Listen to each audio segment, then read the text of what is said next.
लोग देख रहे हैं, हम लोग अभी किस टॉपिक के अंदर हैं। बड़ा इंपॉर्टेंट चैप्टर है आपका अवकलज के अनुप्रयोग। इस अवकलज के अनुप्रयोग के अंदर आपने लास्ट वीडियो में देखा था, आपको वर्धमान और ह्रस्वमान से इंट्रोडक्शन दिया गया था।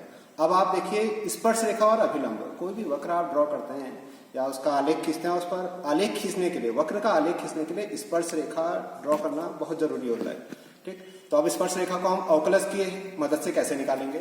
आपने कक्षा 11 में पढ़ा है, रेखाएं पढ़ी हैं, रेखाओं की प्रवणता के बारे में पढ़ा है, क्या उसकी प्रवणता होती है, अलग अलग रूपों में पढ़ी है। आपने देखा होगा जब आपने प्रवणता पढ़ी थी रेखा की, जब आपको कोण दिया रहता था, वो भी कहाँ के साथ, एक्स अक्ष के एंटी क्लॉकवाइज डायरेक्शन में, वो चीज उसका अगर आप टेंजेंट कैलकुलेट करते हैं tan ऑफ करके एंगल, तो आपकी उस रेखा की प्रवणता निकलती थी। एक मेथड ही होती थी, जब कोण दिया रहता है तो प्रवणता निकलती है tan ऑफ करके। और अगर आपको दो बिंदु दिए रहते हैं, तो दो बिंदु दिए रहते हैं तो उस समय आपके पास सूत्र था। कौन सा सूत्र था, अगर एक बिंदु x1 y1 और दूसरा बिंदु x2 y2 है, तो उन दोनों की उस रेखा की प्रवणता का सूत्र y2 माइनस y1 बट्टे x2 माइनस x1 होता था। ठीक है, मैं सूत्र यहाँ पर एक बार फिर लिख देता हूँ ताकि आपके समझ में आ जाए। अगर एक बिंदु x1 y1 था और दूसरा बिंदु x2 y2 था, तो उस रेखा की प्रवणता, जिसे इंग्लिश में स्लोप कहते हैं, और पूरा इतना बड़ा प्रवणता स्लोप ना लिखूं तो एक नोटेशन m देते हैं हम लोग, और उसका सूत्र होता है y2 माइनस y1 बट्टे x2 माइनस x1। एक तरीका है। दूसरा, अगर कोण दिया रहता है, कोण को मैंने थीटा से लिखा, तब प्रवणता कैसे निकाली जाती है, तब प्रवणता निकाली जाती है tan ऑफ थीटा से। इसमें एक बात ध्यान देना चाहिए, खाली कोण पर मत ध्यान दीजिएगा। कोण कौन सा होना चाहिए, x अक्ष, धनात्मक x अक्ष, धनात्मक x अक्ष से पॉजिटिव रेखा। पॉजिटिव रेखा मतलब होता है वामावर्त दक्षिणावर्त, वामावर्त बाईं, ये कोण। ठीक, ये आपने पढ़े हैं। उसके बाद फिर हम रेखाओं के बारे में, प्रवणताएं जब हम समझ जाते हैं तो हमें पता करना पड़ता है कि ये रेखाएं समांतर हैं, लंबवत हैं, या इन दोनों के बीच कुछ कोण बनेगा। जैसे मैंने ये दो रेखाएं बनाई, तो आप देख रहे हैं दो रेखाएं बनाई, रेखाएं समांतर हैं। अब इसको हम कैसे कैलकुलेट करेंगे उसको देखेंगे। दूसरी चीज, दो रेखाएं आपस में लंबवत हैं, तो किस तरह से, तो क्या कंडीशन होगी। और दूसरा, आपने कहा हर समय ऐसा ही थोड़ी होता है, कभी ऐसा भी हो सकता है, तब इनके बीच का हमें कोण निकालना पड़ेगा। और आप देख ही रहे हो, कोण एक ए बी और ए बी, इसलिए जब भी हम सूत्र लगाते हैं तो हमारे दो कोण आते हैं। जब समांतर होते हैं तो इसकी प्रवणता को मैंने m1 कह दिया, इसकी प्रवणता को m2, तो संबंध बन जाता है कि प्रवणताएं बराबर होती हैं। ये किसकी कंडीशन है, समांतर की। और ये जो बनाया है ये किसकी हो गई, लंब की। लंब में क्या होगा, एक रेखा की प्रवणता m1, दूसरे की m2, तो संबंध हो जाएगा m1 m2 बराबर ऋण 1। और कुछ अलग कोण बना दिया, एक की प्रवणता m1, दूसरे की प्रवणता m2, तब इनके बीच में संबंध नहीं, कोण निकालते हैं हम लोग। tan थीटा बराबर सूत्र होता है m1 minus m2 upon 1 plus m1 m2। फिर आप कह सकते हो m1 माइनस m2 ही क्यों, m2 माइनस m1 भी हो सकता है। इसलिए इस सूत्र को कैसे लिखा जाता है, मॉड में लिखा जाता है, क्योंकि जब ये हल करेंगे तो इसका मान धनात्मक भी लेते हैं और ऋणात्मक भी। धनात्मक लेंगे तो ये न्यून कोण वाला रिजल्ट आएगा, ऋणात्मक लेंगे तो अधिक कोण वाला रिजल्ट आएगा। इतनी चीजें हमें पहले पता होनी चाहिए थी इन प्रश्नों को हल करने के लिए। ठीक, तो आप समझ गए होंगे दो रेखाएं समांतर तब होती हैं जब उनकी प्रवणताएं बराबर होती हैं। दो रेखाएं लंबवत होंगी तो उनकी प्रवणताओं का गुणनफल ऋण 1 होगा। और गलती से किसी प्रश्न में अगर कोण दे दिए गए तो हमें ये थोड़ा बड़ा सूत्र लगाना पड़ेगा। फिलहाल आपकी जो प्रश्नावली है उसमें इसका यूज ना के बराबर होगा। आप इन दोनों चीजों को समझिए। ठीक, अब हम अपने प्रश्न में आते हैं। तो इतनी चीजें आप नोट कर लीजिए, मैंने आपको केवल क्लास 11 का बताया है।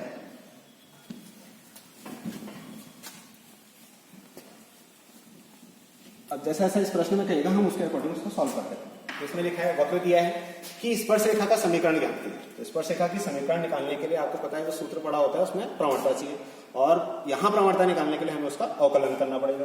तो सबसे पहले हम ये जो कर्व दिया रहेगा, हल जो मैं कर रहा हूँ इस प्रश्न का, तो मैं कर्व लिखता हूँ। कर्व दिया है y बराबर x वर्ग ऋण 2x प्लस 7। तो आप कोई भी प्रश्न ये सब स्पर्श रेखा का आए चाहे लंब के लिए आए, आप सबसे पहले उसका अवकलन कर लीजिएगा, dy बाई dx।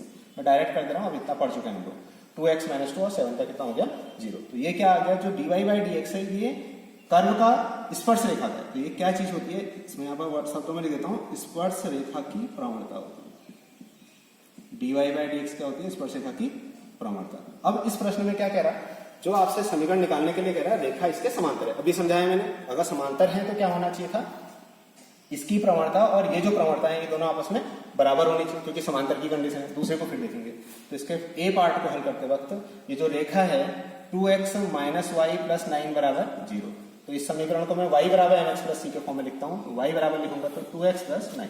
तो आप इसकी तुलना कर सकते हैं y बराबर mx प्लस सी। मैं लिख देता हूँ फिर भी y बराबर mx प्लस सी से तुलना।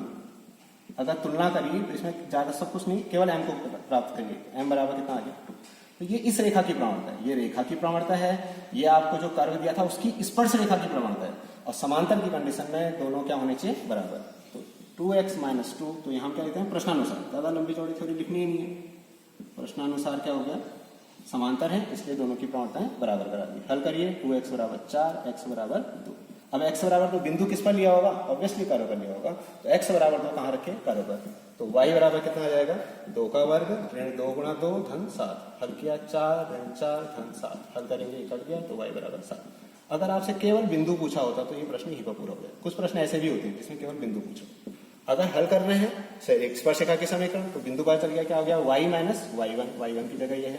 प्रवणता आपने इसकी निकाली है, दोबारा हल करने की जरूरत नहीं है, वो इसी के समांतर तो है, यही इसकी प्रवणता होगी। 2 × x माइनस x। हल कर लीजिए y माइनस 7 बराबर 2x ऋण 4। तो आप तरीके से लिखेंगे तो y बराबर क्या बन जाएगा, 2x धन 3। ये आपके पास किसकी समीकरण आ गई, इसी कर्व के समांतर रेखा की समीकरण, स्पर्श रेखा की समीकरण जो इसके समांतर है। दूसरे पार्ट में इसके लंब कहा गया है, ठीक। तो स्पर्श रेखा आप समझ गए होंगे। अब इसी में कर्व यही है तो dy बाई dx वही चीज निकलेगी, यहां तक का कैलकुलेशन यही रहेगा। लेकिन इस बार रेखा दूसरी है और कंडीशन भी अलग है। तो रेखा आपको क्या दी है इस बार, रेखा क्या दी हुई है, 5y ऋण 15x बराबर। तो आपको y बराबर लिखना होता है। तो 5y बराबर 15x प्लस 13, 5 से डिवाइड कर लीजिए तो y बराबर 3x धन 13/5। फिर वही तुलना कर लीजिए, अभी लिखा था दोबारा नहीं लिखा, सीधे लिखे। तो इसकी प्रवणता कितनी आ गई आपके पास, प्रवणता आ गई 3। फिर इस वाले इसमें क्या कहा है, लेकिन ये कर्व की स्पर्श रेखा की प्रवणता और ये इस रेखा की प्रवणता। लेकिन दूसरे पार्ट के अंदर ये दोनों आपस में लंब हैं। अभी बताया था लंब होते हैं तो दोनों का गुणनफल 2x ऋण 2 और इसका गुणनफल बराबर कितना, ऋण 1। हल कर लीजिए, ये क्या बन जाएगा, 2x ऋण 2 बराबर 3, यहाँ गुणा में इसलिए यहाँ गया 1/3। 2x बराबर कितना आ गया, 2 ऋण 1/3। हल करेंगे इसको 3 6 5/3। 2 को भी मैं इधर पक्षांतर कर देता हूँ तो x बराबर 5/6। इतना कैलकुलेशन आप करिएगा खुद से। x का मान है, x का मान फिर कर्व पर रखिए तो y बराबर क्या बन जाएगा, 5/6 का वर्ग ऋण 2 5/6 धन 7। हल करेंगे 25/36 ऋण ऐसे रहने देता हूँ मैं, 10/6 रहने देते हैं इसको धन 7। हल कर लीजिए 36 900 आ जाएगा, 25 हो गया, 36 60 हो गया। ये करेंगे 6 से 4।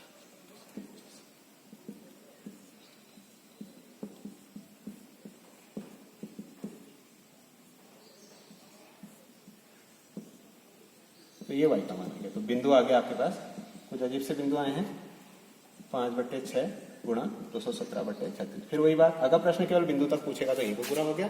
समीकरण पूछी होगी तो जिस तरह से सूत्र लगाया था वही लगेगा, y माइनस y1 इस बार 217/36 बराबर, इस बार रेखा जो है इसके साथ लंबवत है तो रेखा की प्रवणता, ये इस रेखा की प्रवणता है तो स्पर्श रेखा की प्रवणता ये नहीं होगी, इसका चिन्ह बदल करके व्युत्क्रम कर दीजिए, डायरेक्ट लिखना। और आप कहोगे नहीं यहाँ से कहाँ निकाला, आप अभिलंब वाली बात कर रहे थे, प्रवणता उसकी ये ना करके कैसे लिखेंगे, प्रवणता लिखनी है तो जो भी संख्या लिखिए उसका व्युत्क्रम लिखिए और साथ में चिन्ह बदल दीजिए और सूत्र लगा दीजिए x माइनस x1 की जगह 5/6।